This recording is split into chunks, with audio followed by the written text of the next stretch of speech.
Ярилцлагын студид сонирхолтой. За сүүлийн үед бас ерөнхийдөө хэвлэл мэдээллийн хэрэгслүүдээр яг одоо нүүр тулсан яриад төдийлөн өгч харагдаг байхаа. Ийм зочныг цаг үеийн одоо өрнж байгаа үйл явдалтай холбогдуулж өрсөн. За энэ хүн бол Монгол улсын 3 дахь ерөнхийлөгч Намрын их баяр. Сүүлийн үед өрнөд байгаа одоо нийгмийг талцуулаад байгаа нэг том сэдэв байна. Энэ зориг агсны амнаас алдсан хэрэг. 1998 оны 10 дугаар сарын 2-ны өдөр. Одоо 26 жилийн тэртех өдрийн асуудал.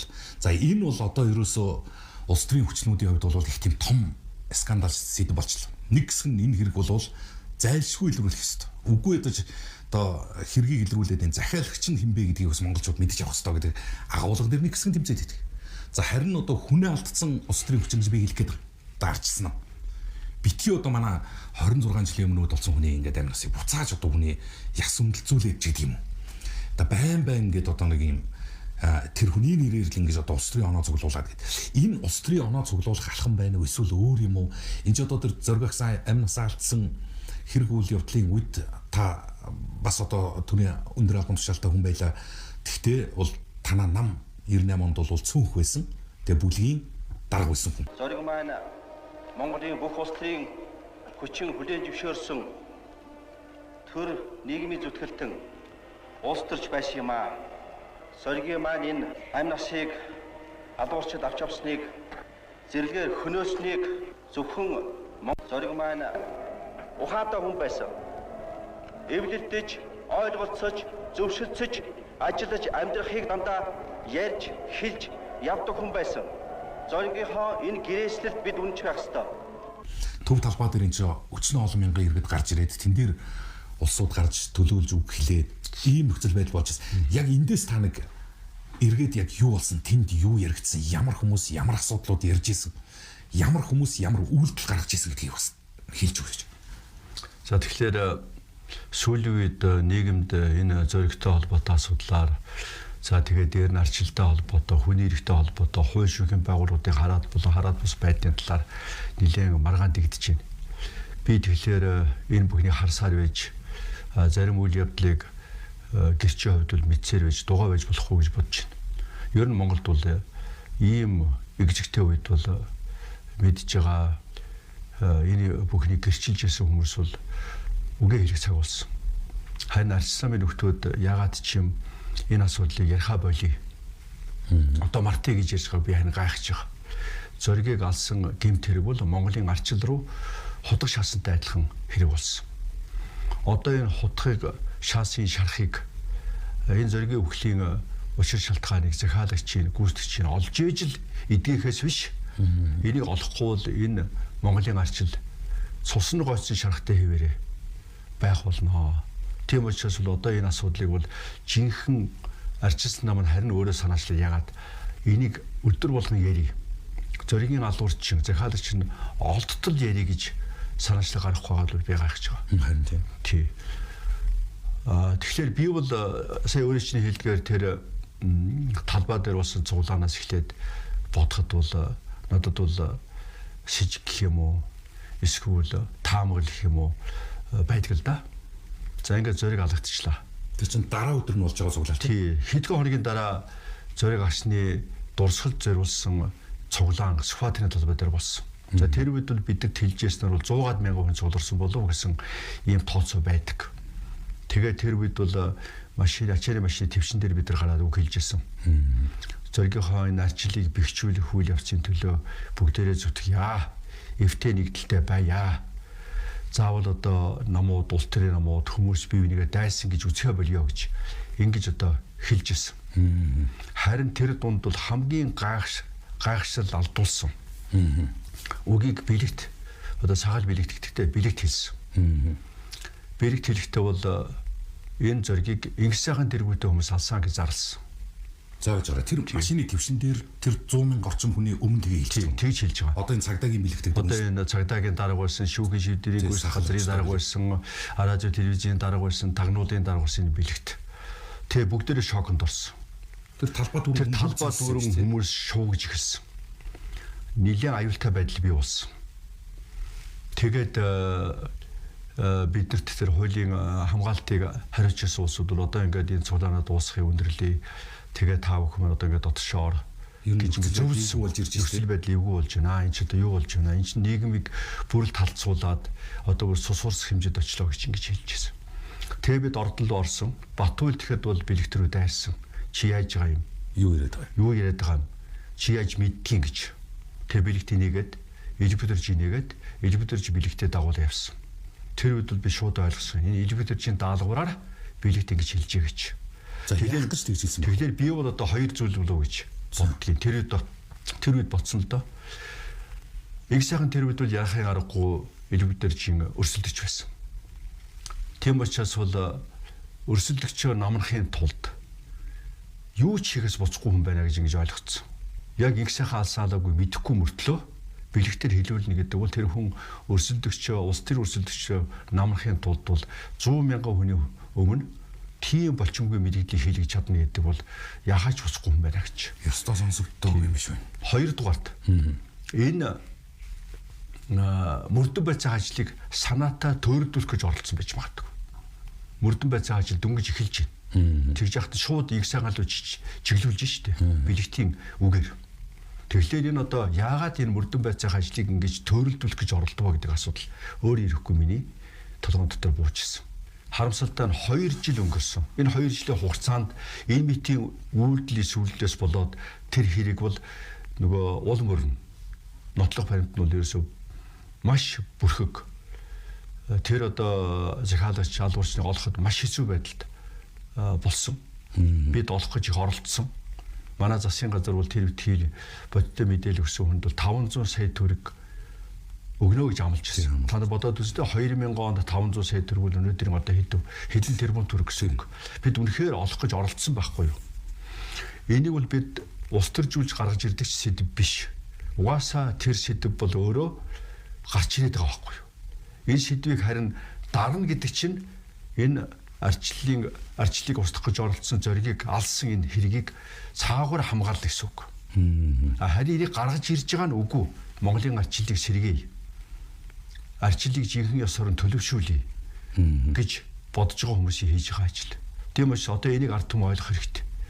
Энэ арч самын өгтөөч гэсэн одоо мэдэж хэлж байгаа бол болох хэрэгтэй, мэдэхгүй хэлж байгаа бол энийг ойлгож харин одоо оюурдны яриад байгаа тэр зоригийн алуурчин хийм тэрийг олъё гэж байгаа энэ санаачлахыг дэмжиж энэ арчлалын одоо бөөр рүү гэх юм уу зүрх рүү гэх юм уу нуруу руу шаасан хутгаас үссэн шархыг эдгэхийн төлөө ажиллах ёстой гэж боддог юм. Тэгээд энэ бэлэгтүүд өөрөө сонь зүй тогтол бас явна л да. Яадгүй хэр үүнээс хоошо ерөөсөө л элбэг дурж гэдэг хүний бүх томилгоонууд бол ерөөсөө бэлэгт гэдэг тэр хүнийг яг Монгол улсын онцгой чухал буюу их тийм сонирхолтой албан тушаалууд дээр л авч тавиад идэх л да. Цагдаагийн дарга одоо тагнуулч гэдэг юм уу, шүүхийн шийдвэр гүйцэтгэх байгуулагч гэдэг юм уу, заавар ингээд телевиз радиоч гэдэг юм уу, хэмлэл мэдээлэл дээр ингээд тавиад идэх. Би эндээс ингээд бодохгүй. Одоо нэг та санаж ивэл нөгөө ерөнхийлөгч элбэг дурж одоо батлаг ерөнхийлөгчийг бол байг гэлж идэг шүү дээ. Батулгад бол одоо боловсон хүчний нөөц байхгүй. Батулг бол хулгайчийн л нөөцтэй. Та сонсч байсан үгүй юу? Хэлдэг шүү дээ. Та бас одоо мэдэх хүний хувьд хэлээч элбэг дурж өөрөө хэр хүний нөөцтэй үгүй юм бэ? Би бол одоо элеватор GS дээр болгоно гэж сонсоод байдгүй. Гэхдээ яг тэр үед санамсаргүй одоо Батулгын эсрэг ярьж байсан ярианд нь Батулг бол ерөөсөө хүний нөөцгүй. Тий. Хулгайчийн нөөцтэй. Тий, хулгайчийн нөөцтэй гэж. Элеватор бол ерөөсөө Батулгаас бүр 7 дор. Ерөөсөө хүний нөөцгүй. Элеватор ажилд очлоо. Бэлэгтэл ажилд очино. Харин тэгээд үйдэг. Зорилгоч бол ажилд очино. Тэгээд инх төвшин гэж нэг энэ гурав л ажилд очдог. Тэгээд одоо энэнийг баталчаад юу гэхээр бэлэгт араа жил телевизийн газрын дарга боллоо. Тэгсэн. Тагнуулын байгууллагын дарга боллоо. Цагдаагийн дарга боллоо. Шүүхийн шийдвэр гүйцэтгэх ерхий газрын дарга боллоо. Энэ ч юу гэсэн үг юм бэ? Ийм олон ажил хийж чаддаг авьяастай хүн гэж байхгүй шүү дээ. Сонгуулийн байгууллагт хүртэл очив. Сонгуулийн байгууллагад сонгуулийн ерхий орны гишүүн болчих. Цагдаагийн байгууллагын даргын хувьд. Тэгэхээр энэ бол ерөөсөө цэвэр дандаа даалгавар биелүүлэх гэж очиж байгаа байхгүй юу? Даалгавар биелүүлэх гэж. За тэрний цаана юу вэ нөө? Улс төрийн өсөлтөгчдийн намнах. Эсвэл бичиг баримт устгах. Тэ? Эсвэл одоо ямар нэгэн асуудлыг төөрөлдүүлэх. Олон түмний санаа бодлыг өмүүлэх. Ийм л одоо даалгавар биелүүлж очиж байгаа. Түүнээс одоо бичиг устгах гэдэг дээр та тодруулж болох. За жишээ нь юу устгацсан байж болно гэж шалтгаан. 2004 онд ард түмэн саналаа өгтөө аль ч намайг ялуулсангүй. Тэгсэн. Тэгээ тэр үед бол Монгол Ардын хувьсгалдан 37 судалтай. Яг одоо бусад орны жишгээр сонгуульд ялчиж байгаа юм. Хамгийн олон судал авсан юм чинь. Тэгтээ дангаараа засгийн газар байгуулах болцоог уулчиж байгаа юм. Надад ч гэсэн одоо өгсөн мэдээлэлэр бол одоо энэ Сүү Батулд одоо Монгол Ардын хувьсгалд намаас их юм уу. За Баяр цогт Альчисламаас энэ хоёр одоо гол энэ мэдээллийг цуглуулж тэр хамт олонтой уулзаж ярьж байгаад ерөөсөө Альчисламаас бол элевдэрж гэж хүнэл одоо ерөнхий сайдын ажлыг л хийх юм байна. Гэт бид нар өөрийн ирэхгүй шахагдаж хамтарсан засгийн газрыг байгуулахын тулд бол энэ элевдэрж гэж хүнийг ерөнхий сайд болгосон байхгүй юу. Тэгээ тэрийг одоо гол зуучсан хоёр хүн бол Сүү Батулд Баяр цогт хоёр байгаа. За тэгээд элевдэрж ерөнхий сайд боллоо. Тэгээд ерөнхий сайд одоо болцоод тэгээ хамтран ажиллаж байхдаа нөгөө их саарныг тэр тухайн үед улс төр өрсөлдөгч гэж бодож үдчихээс учраас бол бэлэгтэр талбай дээр зоригийг алсан хүний сайхан гэж хэлүүлсэнтэй адилхан одоо намайг улс төр өрсөлдөгч гэж бодоод тэгээд намайг одоо янз янзын нэр хож зүүх ийм юм бодсон байгаа. Тэгээд тэрийг би тэр үед нь мэдсэнгүү дээцийн хүрээлэнгийн сонин дээр намайг за тийм сонир байсан. Тийм одоо 10 авилагч гэж тодруулаад тэгээ тэрийг толгойж байгаа энэ хоёргээ тэгээ авилагын загалмаас эцэг гэсэн юм нэр өгч байгаа юм. Хож өгч байгаа юм. Тэгээ тэрийг за одоо яг энэ улсын тэмцэл юм чинь дээцийн хүрээлэн сонин бол энэ Арс намынхны гард Орсын гэллээ. Тэр ийм их маягаар л ажиллаж байгаа маяг би элевдэржиг тийм ажил хийсэн гэж мэдсэн ч хүү. Тэгээ 9 онд ерөнхий сонгуульд одоо элевдэрж лобер булхаар гарч ирээд би ажиллаа өгөөд 10 онд 9 он 10 оны цаг дээр би сэтгүүлчтэй уулзалт хийсэн. Тэрэн дээр тухайн үед өдрийн сонинд ажиллаж байсан дээцийн хүрээлэн сони эрхлэж байсан Даширцэн гэж сэтгүүлч. За би нэг уучлахгүй гэж над хэлсэн. Гэхдээ яагаад уучлахгүй гэдэг вэ гэж би харин өөрт ч одоо ийм ухаа нэр хож өгсөн юм аа. Гэхдээ яаж өгдөг вэ гэхээр би дээцийн хүрээлэн сониг тэр үед бол элевдэрж ЗНХ бол тоёнод 10 сая төгрөгөөр дээцийн хүрээлэн сониг хөдөлж авч өгсөн юм аа. Тэгээ даалгавар өгсөн юм. Энэ их хоёр энэ хувьсгалт намынхыг тэр үед бол даар дээр хувьсгалт нам гэдэг байлаа шүү дээ. Энэ хувьсгалт намынхыг л авилагчид болгож харагдуул.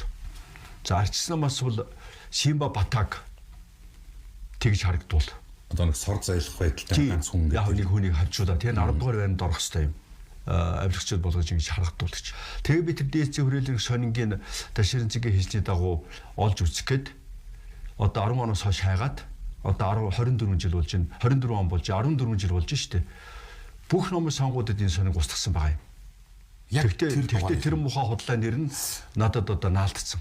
Тэгээ элевдэрж өөрөө ерөнхийж багтаа надад өшөрхөж намайг одоо шалгаж орон шоронд оруулж явахдаа миний бүх одоо байгаа байхгүй бүх юмыг ухаж оролдож хөнхөөд юу ч бол тогтоогоогүй. Тэгээд онгоцоор ном зөвлөж илүү нэг юм. Тэгээ онгоцоор Чингис хааны ном зөөсөн ч шиг янз янзын юм яриа тэгээд тэр нь тогтоогдоогүй. Тэгэхээр тэр худлаа өгсөн нэр байхгүй юу? Энэ мэтэр ингэж энэ нөгөө бич экспериментыг устгадаг. Бүр маш их хүрцэн биш үү? Тэгэхээр ч одоо зорилготой хүрцэн намайг давилгын загалмаас хийцгээ тэгээ нэрлэлсэн ард түмэн гэсэн тийм юм болов уу гэж боддог. Үнээр дээр бүгдийн татаа. Тэгээ хойш шүүхийн байгууллага шалгаад юу ч болоогүй. Дээр нь тэгээ тэр дээцэн хүрээлсэн алга болсон. Ингэж бичиг баримт устгахтай гэсэн. Тэр бусад дугаарууд нь бол байж идэг шүү дээ. Бусад дугаарууд нь байж идэг. Тэр дугаар байхгүй. Тэглээр юу гэсэн үг гэхээр бичиг баримт устгахтай гэсэн. Тэгээ би ингээ холбоод бодглохлоор бол ерөөсөө энэ хүн маань ер нь одоо энэ арчлалын эсрэг хүн юм биш үү?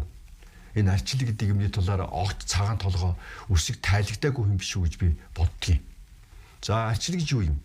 Ч одоо бараг алтан хараацааных нэг гэл ингээ. Алтан хараацаа гэж ярьдаг арчлалын дайсан. Би одоо бүр хэлж яагаад тэгж хэлж байна? Элевдэржүүл бүр арчлалын дайсан. За ямар үндслүүд вэ? Тийм. Яагаад гэвэл арчлал бол өөрөө сонгох зарчим дээр л тулгуурладаг үзэгдэл одоо үйл явдал шүү дээ. Энэ бол зорилго гэсэн мөртлөө үйл явц.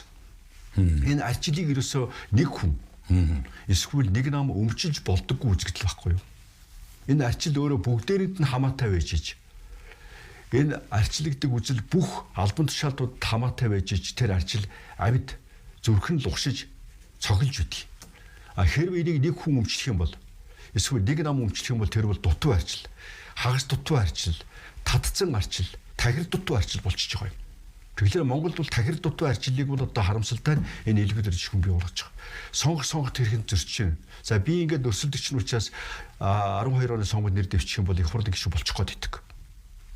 Тэгэхэд бол нөгөө бэлэгтэй цагдаагийн дараа болгож байгаа сонгуулийн ерөнхий ороод оруулаад тэгээ намайг сэтгэл мэдрэлийн өвчтөй болгож бэлэгт сонгуульд нэр дэвшүүлж болохгүй гэж ингэ зүтгэсэн байгаа. Одоо энэ ингэ сонгуульд ирэх орны юу вэ штэ? Одоо энэ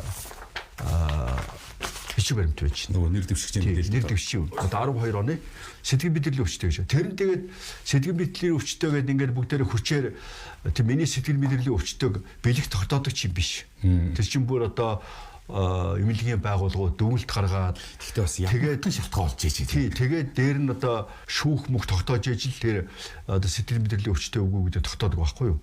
Тэгээд тогтоох гэж зүтгээд тэгээд тэр нь явж нөгөө элбэдэржин эцсийн зорилготой зөрчилдсөн байгаа. Энэ хоёрыг шоронд хийдэг зорилготой зөрчилдсөн байгаа. Тэглээ элбэдэржин ахаад сэтгэл мэдрэлийн өвчтөй чинь эрүүгийн хариуцлага хүлээж чадахгүй гэж мэдээд тэгвэл ерөөсөө энэ чинь буруу юм явчихна. Тэглээрээ энэ хүний чинь шоронд тэгж байгаа учраас өөр үндэслэл олъё. Тэр нь юу юм? Мэдлэг боловсрон дутуу. Тийм учраас бол одоо энэ хүнийг нэр дэвшүүлж болохгүйгээд тийм хачин утгагүй үндэслэлээр намайг нэр дэвшүүлэхгүй байна. Одоо та хоёрын боловсролыг хэмжүүл та одоо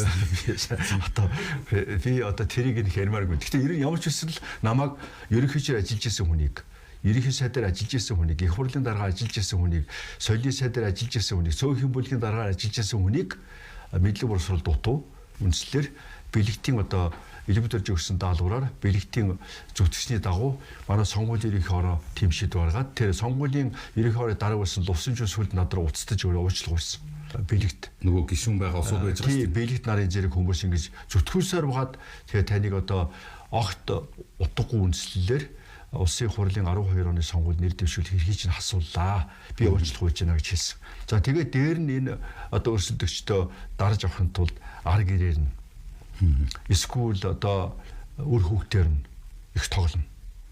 Тэгээд би одоо тухайн үед ямар ч гэмт хийгээгүй. Тийм учраас бол тэмцэж яхад намайг айлахын тулд за эхнэрийн чинь хүүхдийн чинь шоронд хийн одоо занал хийлж. За тэгээд яаж шүүлтийн хэлбэр мөн биз дээ. Үгүй чи ирүүдэн шүү. Цэвэр ирүүдэн шүү. Тэгээ би бол тэр өсгсөн зарлаа шүүгүүд байж хахад нэг юм ойлгосон юм. Энэ элбэдэрж намайг бүхээсэй гэж бодож байгаа юм байна гэж. Бүр үнэхээр мэдрэгдсэн.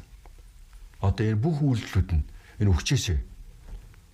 Хүн байхгүй л асуудал байхгүй гэдэг чинь нэг стайлны арга. Тэг хүн байхгүй л асуудал байхгүй гэж. Энх хоёр байгаад энэ чинь асуудал байна. Хизээ нэг цаг өвчээсэй гэдэг мэдрэмж танд яаж төрөөд байгаа юм? Үгүй тэр өсгсөн зарлж яхад бол намайг чинь ирүүдэн шүүж байгаа.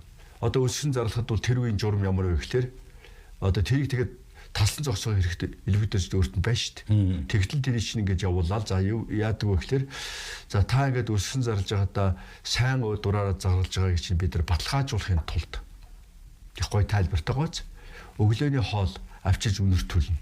Ширээн дээр тавина. Өдрийн хоол авчиж үнэртүүлнэ. Хуушуур бууз ширээн дээр тавина. Оройн хоол авчиж үнэртүүлнэ. Ингээд 3 удаа өсгөн зарж байгаа хүн өсгөн зарлаад бүр ингээд юу хоолны үнэр авах дээр баг хордчиход байгаа тийм хүн төлсөө сэтгэл санааны тий ийм байдалд орсон хүнийг авчиж зориуд одоо тэгж хоолоор дарамтлж штт. Тэгээд энийг талсан зогсоогоо ч болооч элбэдэржөө хэлээч нямдэржөө хэлээч ингэж болохгүй та эн чинь ирүүдэн шүүж байгаа гэхээр бол үгүй бид нар ийм журамтай энэ журмынхаа дагуу бид ажиллаж байна гэж нөгөө хөрхий танд хоолж авчиж харууллаа үнэрлүүллээ тэгээд тэр баасхүү өмгөөрч тэр үед бол баасхүү хурлын гишүүн сүлд болсон баасхүүч миний өмгөөрч ажиллажсэн яг одоо надтай уулзж байхад бол тэр үйл явцсан таарад баасхүү энэ үл цэвэр эрүүдэн шүүхүүл ажиллагаа мөн байна. Ингэж хүнийг одоо дарамтлаж болохгүй гэж баасхүү харин тэнд баахан хэрүүл хийж тэгээд тэд нар бол жоохон нөгөө өмгөөрч байсан учраас бол байнга тэгээд дарамтлагдаг байсан тэр удаа айгүй хурдан тэр буузаа оруулаад гараа ав авчиж байгаа. Яг бол баасхүү хэрдэж байгаа учраас. Тий. Ингэж одоо ажиллаж байсан байхгүй. Тэгэхээр тэр чинь одоо зориуд одоо тэр чинь эрүүдэн шүүжээ. Тэгээ би сүүлд одоо энэ тэр чимгээ нарыг одоо эрүүдэн шүүж байгаа асуудлыг харчаад ерөөсөө энэ бол надад шинэ юм байгаагүй. Эсвэл яг эдгээр ингэж ажиллаж исэн санагдах юм биш. Тий, ерөөсөө одоо энэ эрүүдэн шүүх ажлыг бол эдгээр хийдэг нь би өөрийнхөө одоо мах ирсэн дээр мэдэрсэн учраас энэ бол ерөөсөө эдгээр арга юм байна. Энэ бол арга юм байна гэж. Яг сүүлдүүд элбэдэрж надтай таарлаад юу ч болоогүй юм шиг ярихлаар би хэлсэн л элбэдэрж би яг чамайг өшөө хонцоо аваад байгаа юм биш. Гэхдээ би ийм одоо муха хууль бус үйл ажиллагаа явуулсны чинь төлөө би чамаас уучлал гуйхыг шаарднаа. уучлахгүй чадахгүй би чамтай ерөөсөө харьцахгүй. Чи юу жинхэнэ одоо арчлалын дайсан энэ одоо хууль шүүхийн байгууллагыг бол жинхэнэ одоо ашиглаж өрсөлдөгчөөр амсан хүнштэй гэхээр би одоо уучлахгүй дараа гэж чи өөрөө мэдгэсэн. Тэгээ сүүлд нь Японы Шин Изэ хаан Ширэд залрах ёслол Японы сайд яам дээр болоход элбэгдэржүүл за би уучлахгүй яа. Би үнэхээр буруу юм хийсэн гэж. Харин гэхдээ энийг бол нямдарч надаар хэлгэсэн шүү гэж хэлж байгаа юм. Нямдарч өдөр болгон гэж байгаамаа. Өдөр болгон нөгөө өдөр болгон надад өглөө өдөр орой бууз хуушаар амсуулж исэн үгүй өнөртүүлж исэн гэдэгтэй адилхан өдөр болгон миний үдэн суусаргаад нямдарч одоо энэ хоёрын шоронд хийхгүй болохгүй. Бид нар бүгдээрээ баларна. Энэ хоёр одоо ингээд шоронд орохгүй гараад ирэх юм бол баларна. ТV9-ийг нь устгахгүй бол болохгүй. ТV9-ийг устгах ижил бид энэ хүнийг дарж авна. Энийг шоронд хийн ТV9-ийг устгах гэсэн. Би тэгээ ТV9-ийг бол одоо устгах болохгүй гэж бодож ясан учраас тэгээ хайсан. Өөрөө ч одоо нямдаржин даалгавраар шоронд хийсэн гэж. Ингэж одоо элбэгдэж өөрөө шууд хэлж байгаа юм.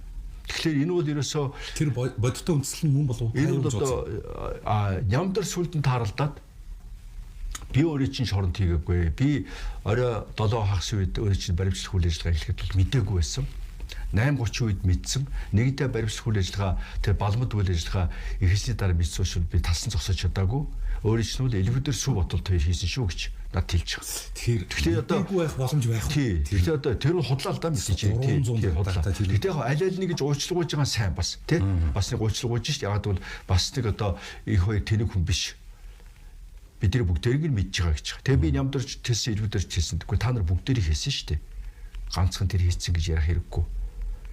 Бүгдээрийг хийсэн. Тийм учраас бол одоо дахиад бити юм хийгэрээ. Тийм учраас бол энэ манан гэдэг юм чинь маш аюултай шүү. Нөгөө бие бинийгээ хяндаггүй учраас энэ хяналт алдагдаад тэгээ хувилдаж улс төр өсөлдөж устгадаг. Хувилдаж одоо 5-7 иддэг. Хувилдаж оюулхон гэрээг хийдэг. Тэ? Хувилдаж сонгуулийг ловер болохоо болгодог. Хувилдаж сонгуулийн ерөнхий хороонд дарамтлаж байгаад хэнийг нэр дэвшүүлэх үү, хэнийг нэр дэвшүүлэхгүй гэдгийг шийддэг. Тэ? Ийм одоо байгаа учраас бид нар ч мантай бүхэн хатан тэмцлээ шүү дээ. Мананг толгойлж исэн. Энэ хууль шүүхийн байгууллагыг хараат байдалд оруулсан. Эднийг ашиглаж өөртөө ашигтай шийдвэр гаргаж исэн энэ элбэг дөрчтой тэмцэж байгаа тэмцэл чинь бол үнийн ирэг дээр нэг хүнтэй биш. Энэ үзэгдэлтэй тэмцэж байгаа. Энэ манан гэдэг аймаар үзэгдэлтэй. Энэ арчлалыг устгаж байгаа. Арчлалыг утгыг алдуулж байгаа. Арчилсан намыг өөрийн сүнөөж байгаа. Арчилсан гэдэг нэрийг ард түмнэр үзэн ядуулж байгаа. Энэ аймаар үзэгдэлтэй тэмцэж байгаа тэмцэл байхгүй юу? Тийм учраас би арчлалыг хамгаалахын төлөө энэ одоо муу мухаа үзэгдлийг манан гэдэг үзэгдлийг арилгахын төлөө өнөөдөр үгээ хэлэх ёстой гэж бодоод та бүхэнтэй өнөөдөр уулзж байгаа. Тэгэхээр энэ оюун эрдний тэмцэл бол зөвхөн элбэгдэрчтэй хамт хийж байгаа элбэгдэрчтэй хийж байгаа тэмцэл биш. Энэ харин оюун эрдний тэмцэл бол тийм том агуулгатай тэмцэл. Өдөр болгон зоригийн алгыг ярьж энэ зоригийн алгын саад эцдийг олж тогтоож ээж энэ арчил өөрөө жинхэнэ ёсороо Монголд сэргэнэ. Энэ манан ахаад үүсгүүгээр алга болно гэж би хатуу итгэх юм. Одоо ерөнхий сайд оюун эрдэнэ бас хэлээд байна шүү дээ. За энэ одоо таны хэлж байгаа энэ бүх тэмцэл. Тэгээд одоо өнгөрсөн цаг хугацаанд өөрчлөгдсөн зүйлүүд ч их би өнөөдөр яг хэвээрэж байж байгаа бас зүйлүүд байгаа тухай ярьж шүү дээ. Би эхлээд энэний өмнө нэг юм асуугаадахыг танаас. Ер нь одоо элбэг дорж гэдэг хүн, инх хоёр гэдэг хүн хоёулаа Монгол төрийн хоёр тэргүүн. Энэ хоёр үеийн хоёр ерөнхийлөгчийн хооронд зүгээр юм хүн чанар, мөн чанарын хувьд одоо тийм тэмцэлдэх юу гэж асуумаар юм бэ? Ар гэр ахуй амьдралын нэр хүний ч юм уу одоо нэг бие биендээ нэг юм гаргацсан нэг юм өш хонзон болж томрох хэмжээний тийм суур байд юм. Би өөрөөс огт байхгүй ч боддог. Монгол дугуйн энэ арчилсан оронд бол өрсөлдөөд нэг нь ялагдан нэг нь ялна. Тэр төшөө хонзон санах хэрэггүй гэж боддог юм. Харамсалтай элбэгдэрж бол их өшөрхөө. Ялагдах тэр өшөрхдөг. Энийг одоо харамсалтай нь тийм хууль бус аргаар бүр өшөө хонцог авах маягаар ингэж авдаг. Уг нь бид хоёр чинь өрсөлдөчийн хувьд өрсөлдөж явна.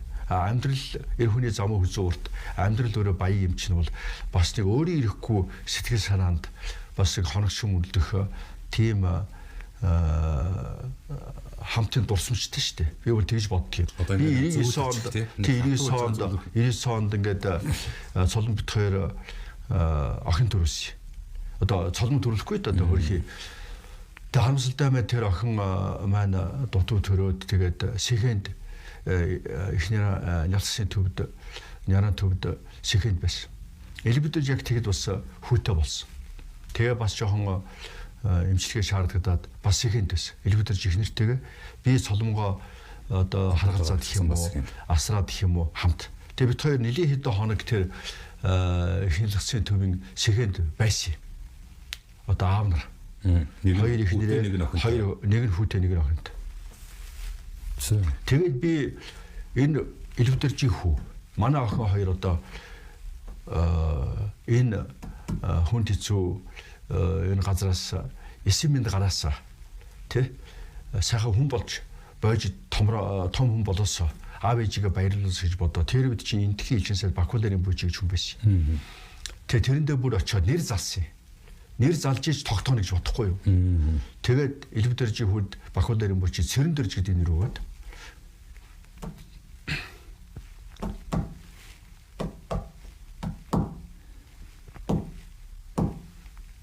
манай охин тэм Цэрэнд бол уушаа ирэхгүй юу. Тэгээд хоёр чинь баярлаад энэ хоёр нэр хоёрын хүүхдүүдийг тогтоороо гэдэг. Адилхан шахуу ойролцоо нэр эрэгтэй эмэгтэйгээр ингэж ялгаж өгчээсэн л шүү дээ. Тэгээ харамсалтай манай охин бурхан болсон. Тэгээ бид хоёр ярьсан. Яг хөө улс төрийн өрсөлдөж тэр улс төрийн намуудын одоо ширүүн тэмцэл ялах асуудал хамаагүй. Хоёулаа би эндээ хүн шиг хандж ил явъя. Ирчүүд шүү дээ тий. Элбэдэрж болов тухайд ч бас ингэ цайрчиж байгаа шүү дээ. Тэр зовлон дайргаарч юм. Тэгэхээр нөгөө нэг Элбэдэржийн сэжигтэй үрлүүд төрөл мартагддаг юм байл. Эсвэл одоо хойс харамжид бүдгдэг юм байл. Тэгээд би явтаа одоо бас л зовлон үтсэн. Тэгтээ азтаа бас хүүгээ ингээд хүн болгоод авсан. Би одоо ингээд охин маань ингээд бурхан болж байгаа. Соломгийн хувьд бол тэр бол маш том цохилт болсон. Миний хувьд ч гэсэн. За манай Соломгийн хувьд энэ бол одоо хүртэл идэгдэггүй том цохилт. Тэглүү байх үстэй. Тэрсэн тэгж ярьж ирсэн, тэгж одоо хамт зовлон гэх юм уу туулж ирсэн хүн чинь сүулт нь над гаргасан ааш харшин. Тэр одоо хойшихын байгууллагаар дамжуулж намайг алах гэж оролцсон оролдоо нь бол энэ бол ерөөсө хүн биш юм байна. Хууль дуудсан бол зангиага засаад гутлаан өмсөд босох ёстой. Ир гисэн газар нь очих ёстой.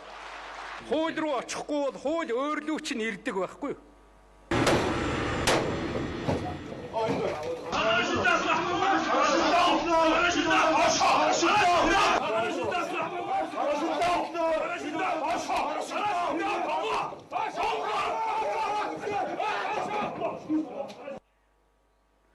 Өөрөөр сайн дураараа очихгүй бол албадан авчрах гэж очдөг юм шүү дээ.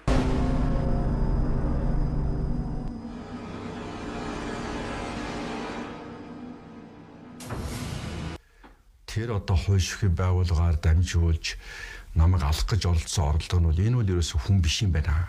Гэхдээ хүн биш юм байна. Юу арчлагч, юу арчилсан ерөнхийлөгч. Энэ хүн биш юм байна гэж.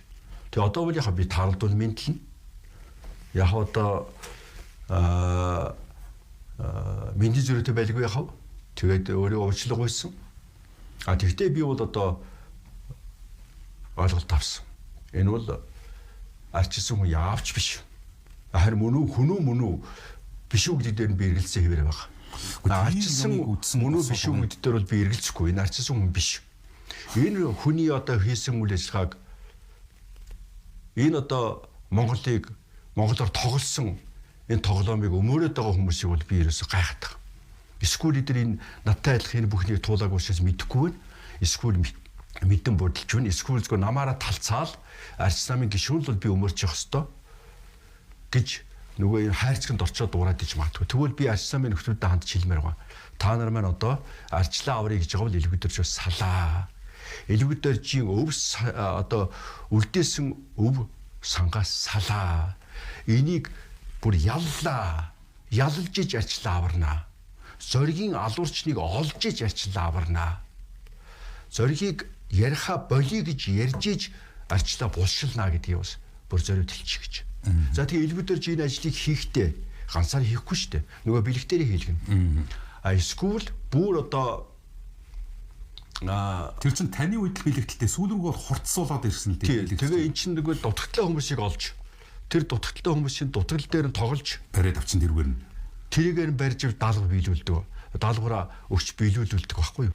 Тийм учраас би энийг хэлж байгаа юм. За тэгээ эцэст нь хэлье. Энэ одоо оюун эрдэнэ ерөнхий сайдад бол хүмүүс хандж хэлээд байгаа юм. Та одоо ингээд шүүлүүлээд байх юм аа. Тэгвэл үр дүн гарахгүй байна. Шүүлүүлэхээс сайшгүй гэж. Шүүхтэр би хэллээ. Ёстой шүүхтэр бол шүүлүүлэхээс сайшгүй байгаа.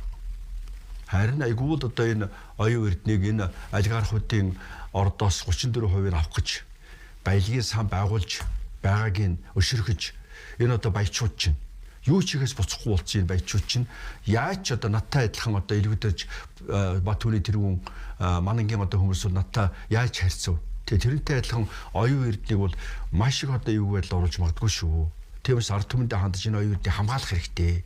Энийг дэмжих хэрэгтэй гэж би хэлэх гээд байгаа юм. Оюун эрдний засгийн газар системийн авилгын эсрэг тэмцлийг эхлүүлж 3 жилийн хугацаанд авилгын 7054 хэргийг илрүүлэн шалгаснаас 1156-г шүүхэд шилжүүлсэн боловч анхан дунд шатны 680 хэрэг шүүхээр шийдэгдэж бүлэглэлийн эрх ашигтай хамаарал бүхий авилгын 486 хэрэг 1-7 жилийн хугацаанд шийдэгдэлгүй гацсаар байна. Энэ арчлыг авармаар байна. Тэ? Энэ ерөнхий сайдын тэмцлийг үр дүнтэй болгомоор байна. За тэгээд эцэст нь харин оюун эрдэнэ сайдын намын даргын хувьд бол хийж чадах ажил. Ард түмэндээ одоо үнэхээр энэ тэмцэл шудраг болж байгаа шүү. Тууштай байгаа шүү гэдэг хийхэд би өөрт нь одоо үзэгчдийн хувьд өгч зөвлөгөө тэр байна. Юу вэ гэхээр бол одоо энэ тэмцэл бол үнэхээр шудраг тэмцэл. Авиргатай тэмцэж байгаа яхан тулд бол үнэхээр хууль шүүхийн байгууллагаар авилга авсан. Эсвэл одоо ямар нэгэн байдлаар хууль бусаар олсон эд хөрөнгөтэй болсон гэдгийг тогтоогдсон хүмүүсийг бол дэвшүүлж болохгүй. Тэгжээж Монгол Ардын нам сонгуульд үнэхээр энэ тэмцлээ тууштай өргөжлүүлнэ, шинэ тогтолцоо руу явна. Шинэ энэ системийн авилгалыг өөрчлөхийн тулд шинэ систем бий болгож иж энэ одоо Монгол улсад хямрч чадвар арчлыг аварна. За баярлалаа. За ямар ч үсэн үзэгчд маань бас битэрийн ярианаас энэ богинохон хормын ярианаас Монголын нийгэм улс төрийн хүрээллийн өчигдөр өнөөдрийг маргаашийнхан одоо төлөвтэй бас баг хэмжээнд өөрийнхөө бодолд бас зургалж амжсан байх гэж бодож байна. Зүгээр хамгийн гол нь өнөөдөр яригдсан яриа бол тэр чигээрээ он цаг хугацааны за түүхэнд ч юм уу одоо бүдгэрсэн олон сэдвүүд баримтаар одоо хөдөлшгүй нэрсүүд дээр ингэж түшиглэж яригдж байгаа учраас бодож тунгаах олон сэдвүүд бас танд өгөгдсөн байх гэж бодож байна. Тэгээд урилга хүлээж авч студиуд элен далангуу яриа өрнүүлсэн танд бас баярлалаа. Ажиллаа сайхан мөхний хүсье. Би бол одоо энэ 30 жилийн үйл явцын амьд гэлч шүү. Энэ мэтэр одоо ярих юм бол энэ арчлыг яаж аврах вэ? Яаж шин тогтолцоо хийх юм бол маш их юм ярина. Тэгээ би зүгээр нэг яриа зогсохгүй. За тэр бүр яриа бол яах вэ? Хамгийн гол нь энэ болохгүй юм байна энэ тогтолцоо. Энэ тогтолцоо ахаад элбүүдэржиг төрүүлэх юм байна. Ахаад манаг төрүүлэх юм байна гэж би мэдсэн учраас би нэг хүн хоёр хүнд өшөө хонцоо санахын оронд ерөөсөө тогтолцоог нь өөрчилж элбүүдэрж ахаад гарч иж чадхааргүй. Тэ? Манан ахаад төрж иж чадхааргүй. За гарч ирсэн ч өөрийгөө хамгаалж чаддаг ийм сайхан тогтолцоотой Монгол орн болж иж хөгжинэ гэдгийг бол дэндүү сайн мэдж байгаа учраас энэ тухай хөөцөлдөж өнөөдөр бас та бүхэнтэйгээ уулзах нь миний иргэний энэ олон одоо жил энэ бүхний гэрч болсон хүний үүрэг гэж бодсон юм аа. Баярлалаа. За баярлалаа.